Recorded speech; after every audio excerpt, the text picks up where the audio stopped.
Բարև բոլորին, ես Դիանան եմ, ով ապրում է Ճապոնիայում եւ պատմում է ճապոնական կյանքի մասին։ Իսկ դուք գիտեք, որ Ճապոնիայում այս տարի առաջին անգամ տեղի է ունեցել, այսինքն տեղի ունենալու process-ում է Food Expo Japan-ը, որտեղ Հայաստանը ներկայանում է իր ընդհանուր իր տաղավարներով, որտեղ Հայաստանը ներկայացնում է գինիներ, եկեք ես ձեզ ավելի ցույց տամ դրա մասին։ Այստեղ հավաքված են մոտ 10 կազմակերպություններ, ովքեր ցուցադրում են իրենց գինիները, բոլորը հայկական գինիներ են, տարբեր հայկական ընկերություններ են, որտեղ կան տարբեր տեսակի գինիներ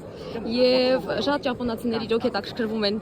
հայկական գինիներով եւ ուզում են փորձեն։ Այստեղ կան ուղղակի այնպիսի կազմակերպություններ, որ ես նույնիսկ չգիտեմ, դա այստեղի ամբողջ տաղավարի ամենամեծ տաղավարն է, հայկական գինիներով տաղավարը, այստեղ կան մեծ պլակատներ հայերեն Արմենիայի մասին եւ ինչպես նաեւ ես նույնպես ներկայացնում եմ այստեղ հայկական գինիները։ Եկեք ես ցույց տամ։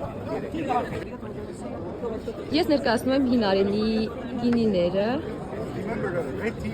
Նրանք շատ համեղ են, by the way, ես երբեք չեմ իմացել նրանց մասին, ճիշտ ասած ես գինիներով այդքան էլ չեմ հետաքրքրվում։ Այստեղ վանարդի գինիներն են։